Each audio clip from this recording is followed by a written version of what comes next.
Hello everyone. So this is 8th lecture on elementary particles, and today we will discuss about how we can estimate the mass of meson using Heisenberg's uncertainty principle.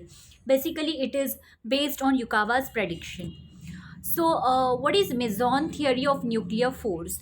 So in 1935, Yukawa he suggested that the nuclear force, which is a very strong force which exists inside the nucleus, because when we consider nucleus, inside the nucleus we have nucleons, protons and neutrons together inside the nucleus. They are called as nucleons. Now neutrons, they are electrically neutral, so that is okay. But we know that nucleus is very compact structure. Its density, it is of the order of 10 raised to 17 kg per meter cube. So you can imagine how densely packed the nucleus is.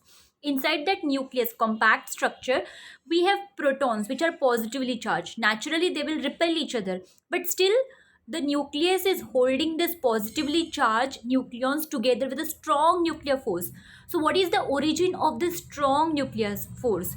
So in 1935, Japanese physicist Yukawa, he suggested that this force, it originates because of the exchange of a particle with a non-zero rest mass. So suppose I have this nucleon, it may be a proton, it may be a neutron. There is a continuous exchange of a particle which is having non-zero rest mass, and that particle is called as meson. What is Yukawa's postulate for origin of nuclear force? Yukawa postulated that each nucleon inside a nucleus, it is surrounded by a meson field, and as a result, it continuously emits and absorbs particles which are called as mesons. And this exchange of mesons gives rise to nuclear force.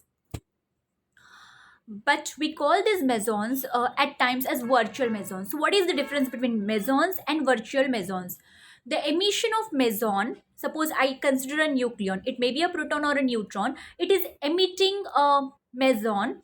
In that case, we know that the meson, it is quite heavy as compared to electron, like its mass is approximately of the order of 200 to 300 me. So when I'm saying that a nucleon, it is emitting meson, naturally the mass of this nucleon, it should reduce.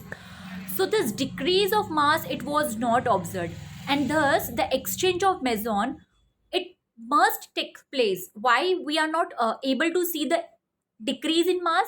Because the exchange of meson, it is taking place in such a short time that the uncertainty in energy, it is consistent with the Heisenberg's uncertainty principle, and this makes the detection of meson exchange not possible. We can detect a meson, but we cannot detect the exchange of meson which is taking place. That is not possible because it is happening very quickly.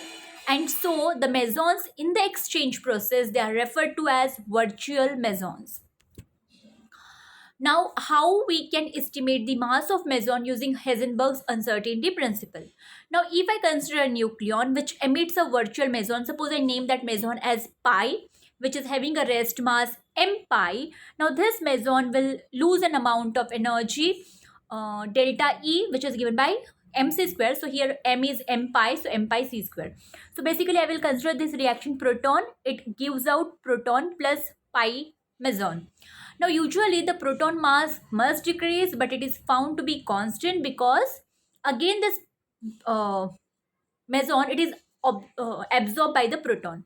So this we can understand if the meson, it is again absorbed in a very short time. So delta E into delta T, it should be approximately equals to H cross. So here we are using Heisenberg's uncertainty principle. So actually the reaction is not like this, that proton, it is giving out meson. Actually the reaction is like this, that this proton, it gives out meson to another proton, and after that it again absorbs this proton back.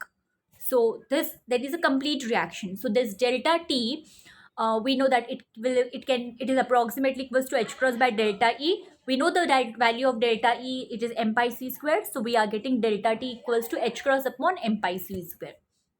Now this meson, it cannot travel with the velocity of light, because whenever we say that it is traveling with the velocity of light, according to special theory of relativity, its rest mass must be zero. But here meson, they do not have rest mass zero. That means they cannot have velocity equal to light.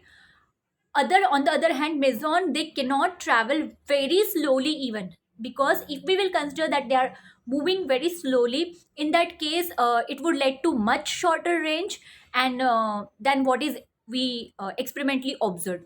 So what we do is we keep a balance and we assume that meson travels about one half the speed of light, and then in time delta t, so that it can travel a distance r. So I will write r, it is equals to distance, it is equals to velocity into time. Velocity we are considering c by 2, so c by 2 into delta t. I will substitute the value of delta t, which is s cross h cross upon m pi c square. 1 c will get cancelled, so this will become r is equals to h cross upon 2 m pi c. Now we know that the value of nuclear diameter, it is of the order of 10 raised to minus 15 meter, that is 1 Fermi meter. So as to get this value of r 1 Fermi meter, I should have the mass of meson as 270 me. So when I substitute r is equals to 1 Fermi meter, I get m pi is equals to 270 me, which corresponds to 140 MeV, because we know that E is equals to mc square. Energy and mass are interconvertible. So when we deal with elementary particles, at times instead of talking about the mass of that elementary particle in terms of mass of electron, we sometimes talk in terms of language of energy, and we say that the mass is 140 MeV, though we know that it is not mass, it is energy. So a particle of mass about 206 Me called a mu meson was discovered in cosmic rays after 1 year of Yukawa's prediction. Here Yukawa predicted, sorry, here Yukawa predicted that the mass of meson, it is around 270 Me.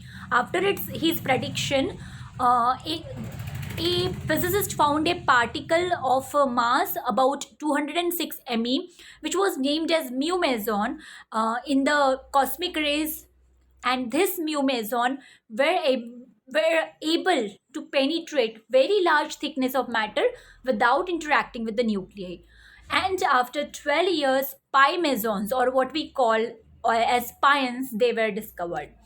So basically we have three types of pions.